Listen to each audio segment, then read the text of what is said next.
Hello YouTube family, કેમ છો બધા? મજામાં હશો. અને આજે મારા મામાને અને મારા મામાના છોકરાને લેવા જવાનું છે, એટલે આપણે આગળ લઈ જઈએ અને આપણે બાઇકને સ્ટાર્ટ કરીને આપણે ઉપડીએ, કારણ કે આઈકણ બહેણી વળગી છે અને બહેણી છોડવાની છે આપણે, એટલે બહેણી મૂકી દઈએ નહીં. આપણે ભાઈ કિક મારવાની છે.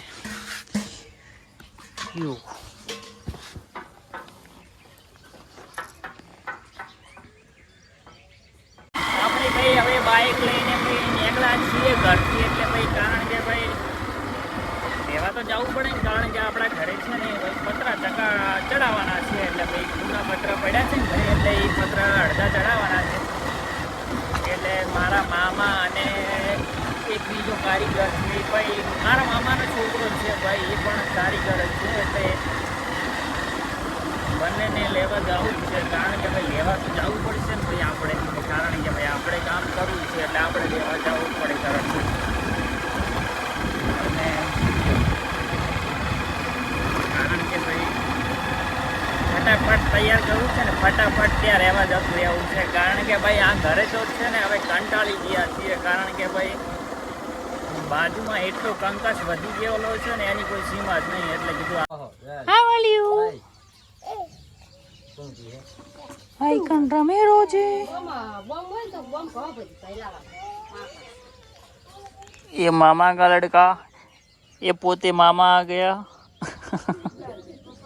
કાલે મામા ને આવ્યા હતા એટલે અડધા પતરા નાખી દીધા છે. તમે જોઈ શકો છો કે આ પતરા નાખ્યા છે, એટલે આની અંદર તૈયાર તો કરી નાખ્યું છે. હજી આગળ બધું બાકી પડ્યું છે, આગળ પણ તૈયાર કરવાનું છે, કારણ કે ભાઈ આ ભાગ બધું પતી ગયો, 2 રૂમનો ભાઈ પતી ગયો હોય.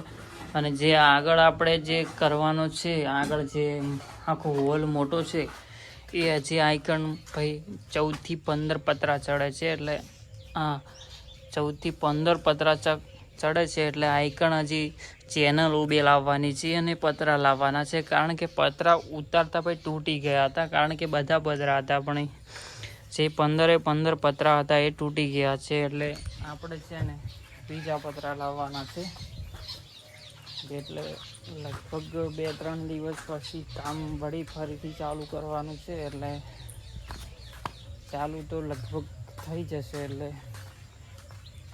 કામ પતાવી જ નાખવાનું છે, કારણ કે ઝડપીથી કરવાનું છે. વરસાદ ક્યારે વધારે આવશે કોને ખબર, એટલે ભાઈ ફટાફટ કામ પતાવવું છે. એટલે આપણે છે ને આવા જ ભાઈ ગામડાના વ્લોગ જોવા માટે તમે ફોલો કરજો, લાઈક કરજો ને સબસ્ક્રાઈબ કરજો. અને હું તમને આ તમારા વળી ગુલાબ જોતા જ કહેજો ભાઈ, જો ભાઈ માખ્યું છે એવું ગુણગુણે છે, કારણ કે અત્યારે એ પણ ગુલાબને ભાઈ સૂંઘવા માટે આવી જાય છે. જો અમારે એક ડાળ લાઈને વાવી હતી ને આવડું મોટું ગુલાબ થઈ ગયું છે. ગુલાબ તો ઘરે વાવવા, કારણ કે આપણે ખેડૂત છીએ, ખેડૂતને ગમે ત્યાં ગુલાબ વાવવા પાણી હોય એટલે થઈ જાય. એટલે આવા જ વિડીયો જોવા માટે ફોલો કરજો ને શેર કરજો ભાઈ.